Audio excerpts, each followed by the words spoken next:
ओम नमः शिवाय, ओम नमः शिवाय। शिव हरि शिव हरि। बच्चों बोलो श्री कृष्ण भगवान की जय। पुरुषोत्तम महात्मा की जय। पुरुषोत्तम महात्मा का 27वां अध्याय। श्री नारद जी बोले वाल्मीकि जी के इस प्रकार वचन सुनकर राजा ढूढ़धवा ने संपत्निक भक्ति पूर्वक प्रणाम किया और आनंद के साथ मुनि की पूजा को अंगीकार करके मुनि ने आशीर्वाद दिया कि राजा तुम्हारा कल्याण होगा। मैं पाप नाशिनी सरयू की ओर प्रस्थान करता हूँ। मुनि श्रेष्ठ वाल्मीकि इतना कहकर चल दिए। राजा वाल्मीकि जी को सीमा तक पहुँचाकर घर लौटने पर पत्नी से बोले, हे सुंदरी, यह संसार आसार है, गंधर्व नगर के समान राग देश आदि 6 शत्रुओं का इसमें निवास है। इसमें मनुष्य क्या सुख पाता है। कुंभी विष्ठा बात कफ मूत्र आदि सहित भस्म होने वाली इस देह में क्या रखा है। मैं अप्रिय वस्तु को पाने के लिए गमन करूँगा और वह पुरुषोत्तम का स्मरण करूँगा। पति के ऐसे वचन सुनकर पतिव्रता साध्वी गुण सुंदरी विनय पूर्वक हाथ जोड़कर बोली, हे भूपति, आपके साथ मैं भी चलती हूँ। पतिव्रता स्त्री का देवता तो पति होता है। प्रिय के ऐसे वचन सुनकर राजा अपने पुत्र को राज अधिकारी बनाकर पत्नी सहित वन को चल दिए। वह दोनों हिमालय के समीप गंगा तट पर जा पहुँचे। पुरुषोत्तम प्रारंभ होने पर वह तीनों काल स्नान दी करते रहे। हे नारद, पुरुषोत्तम भगवान का स्मरण करते हुए वह दोनों तप करने लगे। पतिव्रता रानी राजा की सेवा में प्रस्तुत रही। इस प्रकार तपस्या करते हुए उन्होंने पुरुषोत्तम मास बिता दिए। इस संपूर्ण होने पर छोटी बजती हुई घंटियों से सुशोभित एक विमान वहां उतरा। उसमें पुष्प सुशील हरि के गण विराजमान थे। राजा रानी को दोनों गणों ने नमस्कार किया और फिर दोनों को आदर सहित विमान में बिठा लिया। इस तरह रानी सहित राजा ने नवीन शरीर धारण कर गोलोक को प्रस्थान किया, जहाँ पुरुषोत्तम भगवान के इस लोक में श्री हरि के समीप रहकर निर्भय हो आनंद पूर्वक निवास करने लगे। श्री नारायण कहने लगे, हे नारद, मैं अपनी एक जिह्वा से पुरुषोत्तम की महिमा का बखान कैसे कर सकता हूँ। इस पृथ्वी पर इसके समान दूसरा कोई मास नहीं है।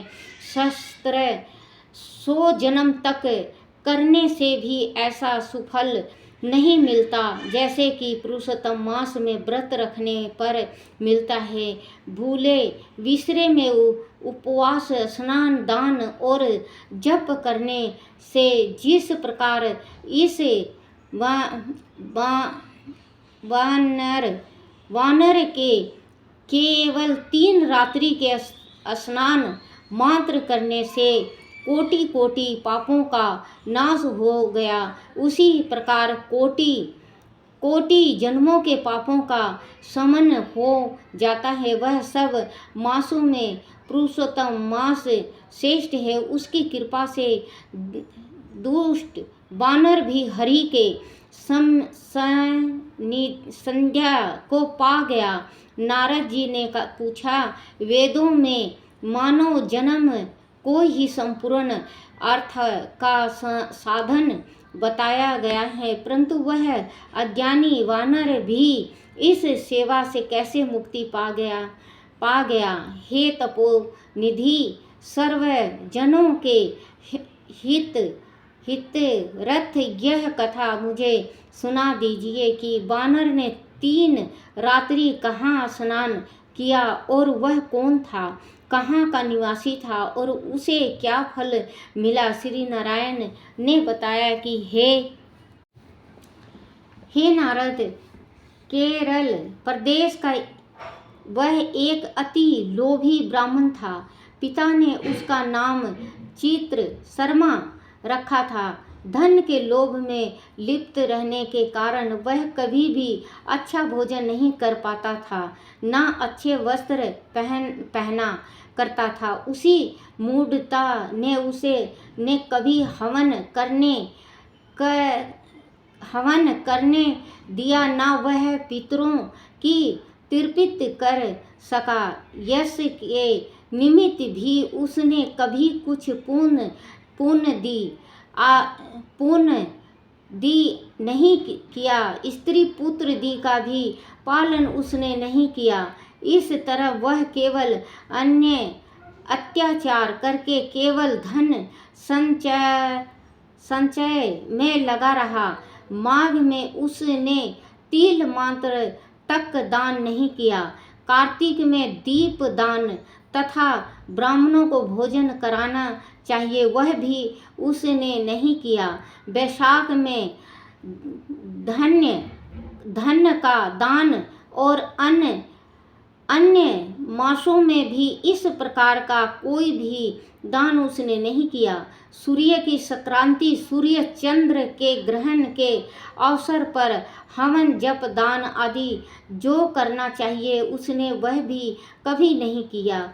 वह सदा रोता झिझकता अपनी निर्धनता का बखान करता, धन की लालसा में इधर उधर घूमता और लोगों में याचना करता कि मुझे दीनहीन को कुछ मिल जाए। इसी तरह वह धन की तृष्णा में रहकर बहुत ही काल हो गया। लोग उसे पास भी ना खड़े होने देते, उसे को दुत्कारते और धिक्कारते। वह दुखी हो यहाँ वहाँ घूमा करता। एक बगीचे के स्वामी माली को जब उसने रो रो कर अपना दुखड़ा सुनाया कि लोग उसका किस प्रकार निरादर करते हैं और वह नगर में नहीं जाएगा, माली इसकी दीनता भरी वाणी सुनकर दया से भर उठा। उसका वह मित्र बन गया और उसने उसे बगीचे में रहने को कह दिया। वह करदम माली के ऐसे वचन सुनकर बगीचे में आनंद से रहने लगा। माली की वह हर आज्ञा को मानता, उसके कार्य में उसे सहायता देता। इसी से कुछ दिनों में माली को उस पर ढूंढ विश्वास हो गया कि करदय उसका अपना व्यक्ति है और उसे किसी भी प्रकार हानि नहीं पहुंचाएगा। फिर एक दिन माली ने बगीचे को करदय पर छोड़कर राजा मंदिर में नौकरी कर ली। वह अधिक कार्य होने के कारण माली को बगीचे की पूरी देख रेख छोड़ देनी पड़ी। माली के उस बगीचे का करदय पूर्ण रूप से स्वामी बन बैठा। वह बगीचे के फलों को नित्य पेट भर खाता, बचे हुए बेच देता और प्राप्त होने वाले धन को निर्भय हो अपने पास रख लेता।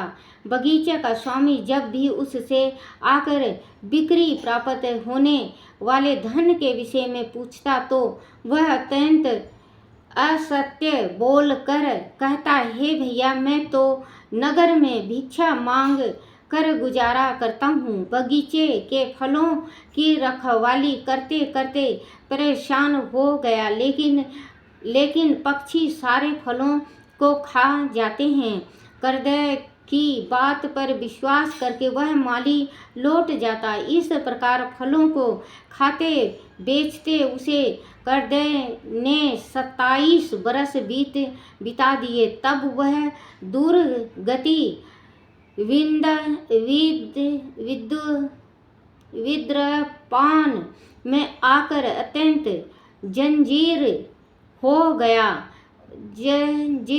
गया और अंत में एक दिन मृत्यु को प्राप्त हो गया। उसकी देह का संस्कार भी न हो सका।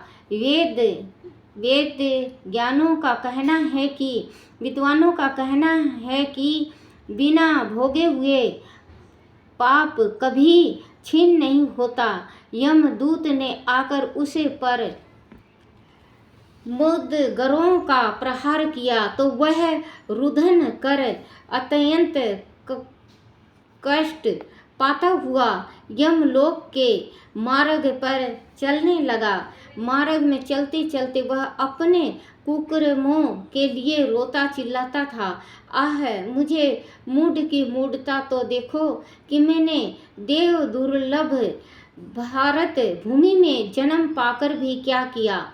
धन के लोभ में सारा जीवन यूं ही व्यर्थ गंवाया। मैंने कभी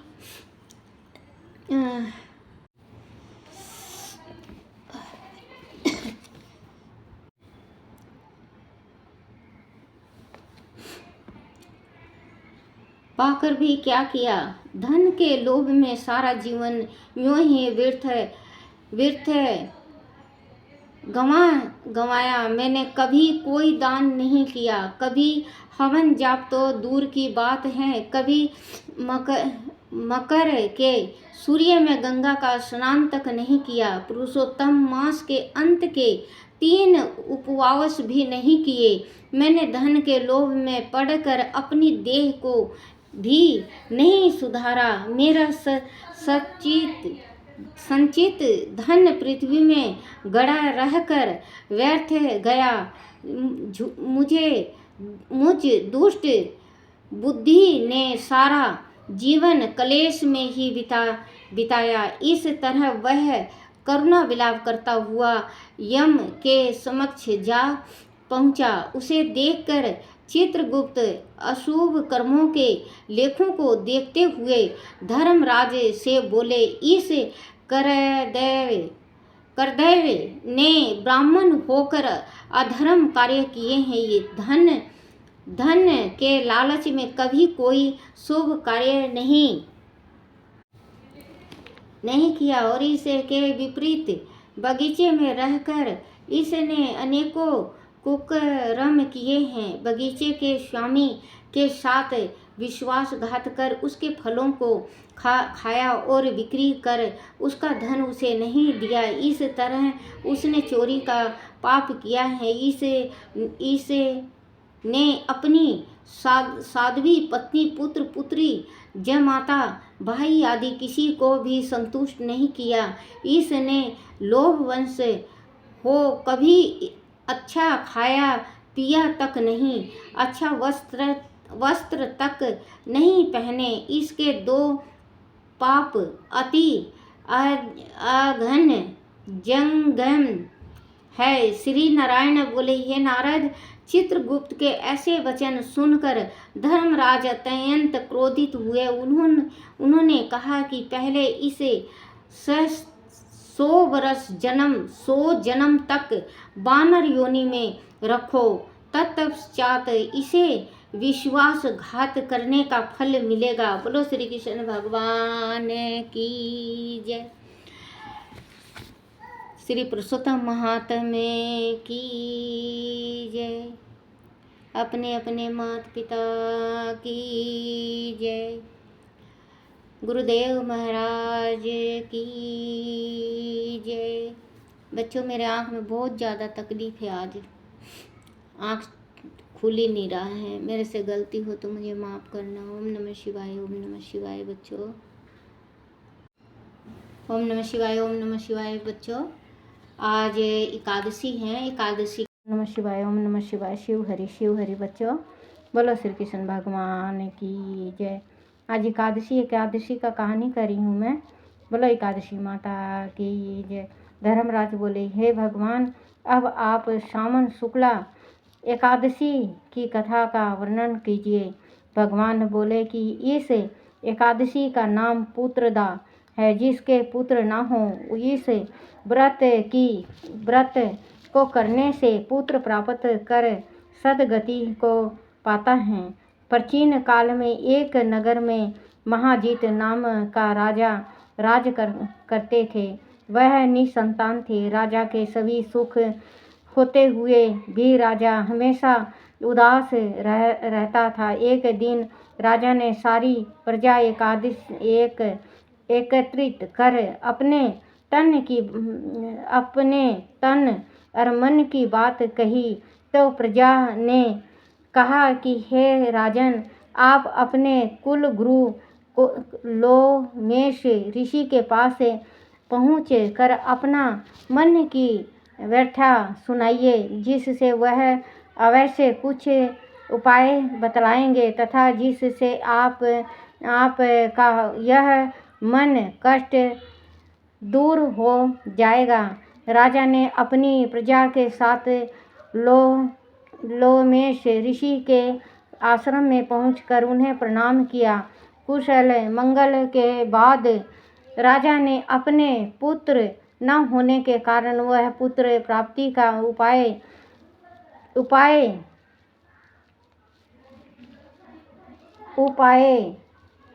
बतलाने की विनती की। ऋषि ने कहा, हे राजन, तुम्हारे पिछले जन्म के पाप के कारण तुम्हें यह पुत्र प्राप्त नहीं हुआ है। तुमने पूर्व